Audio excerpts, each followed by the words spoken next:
Salut la famille.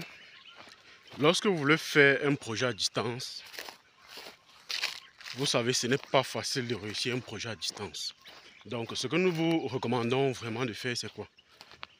C'est que déjà, vous devez vous faire accompagner par quelqu'un qui fait la chose, parce que c'est lui qui devrait vous dire un peu comment le business que vous voulez faire fonctionne. Maintenant, si c'est que vous ne voulez pas vous faire accompagner, il sera important pour vous de prendre une formation. C'est vrai qu'il faut prendre une formation toujours avec un accompagnement. Parce que l'accompagnement vous donne des informations au jour le jour et en fonction de la tendance du marché. C'est ça l'accompagnement. Alors que la formation, c'est quelque chose de statique, qu'on vous donne comme des fondamentaux dans ce que vous voulez faire. Mais l'accompagnement, c'est quelque chose qui s'ajuste au fur et à mesure. L'accompagnement n'est pas fixe. L'accompagnement, c'est quelque chose, on va dire, c'est un peu comme des conseils successifs en fonction des changements et des avancements du marché. Donc voilà un peu ce que c'est que l'accompagnement. Donc je vous invite vraiment, lorsque vous voulez lancer un projet au pays, vous avez des options à prendre.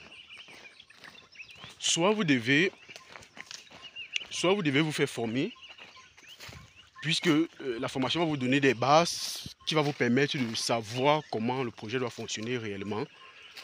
Et après cela, vous devriez aussi avoir des outils sur le terrain qui vont vous permettre, puisque vous êtes à distance, qui vont permettre à ce que votre projet puisse mieux fonctionner.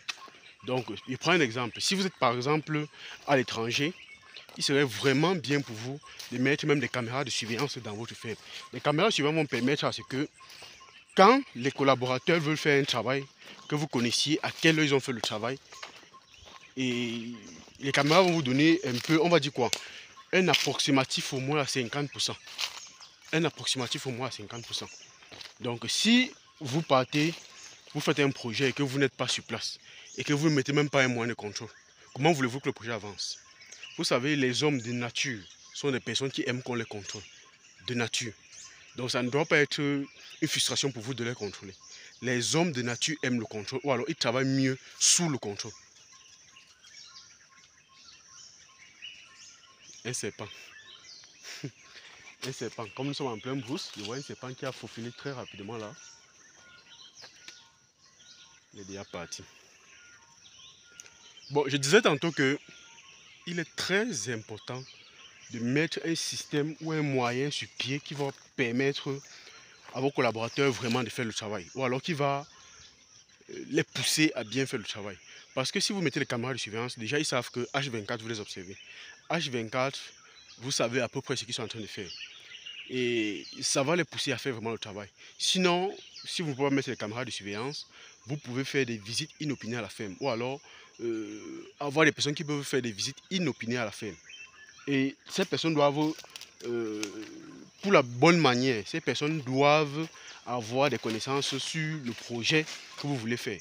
Et même s'ils n'ont pas de connaissances, au moins ils doivent avoir un appareil assez clair qui peuvent faire des vidéos ou des photos de ce qui se passe sur le terrain afin que vous puissiez vous-même avoir un aperçu visuel. Parce qu'avec l'aperçu visuel, c'est plus déterminé, il y a plus d'informations. Mais avec juste des paroles, vous ne pouvez vraiment pas comprendre ce qui se passe. Donc c'est très important que lorsque vous voulez lancer un projet à distance, que vous ne pensiez pas qu'il suffit juste du terrain et des fonds.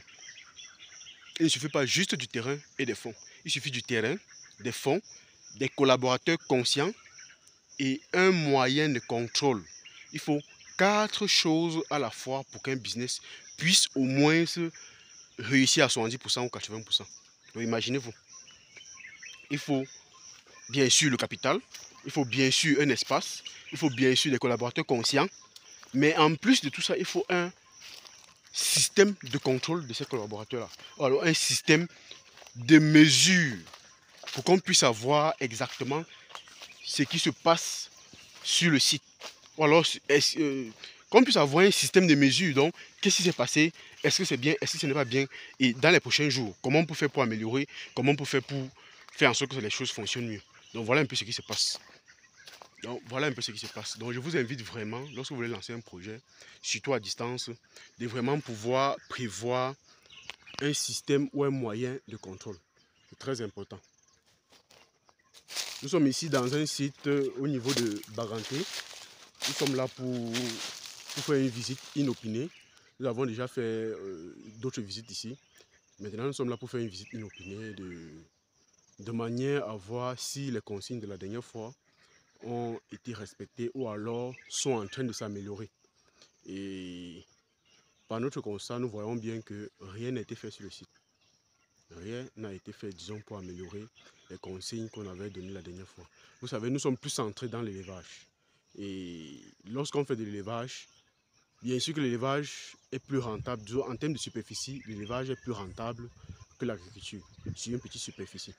Donc, il est important quand vous avez des sites de toujours penser à faire de l'élevage.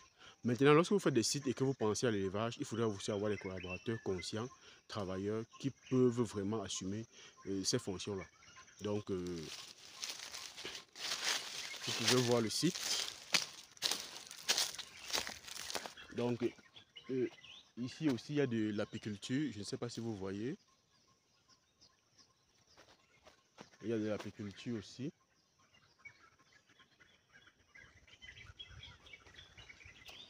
Donc, je vais essayer de vérifier si les ruches sont chargées.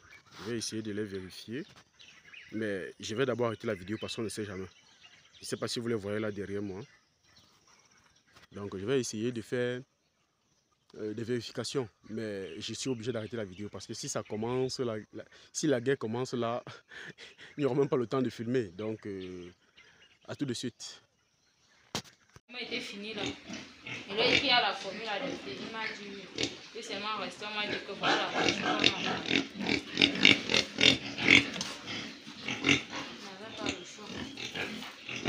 Ça c'est combien de kilos?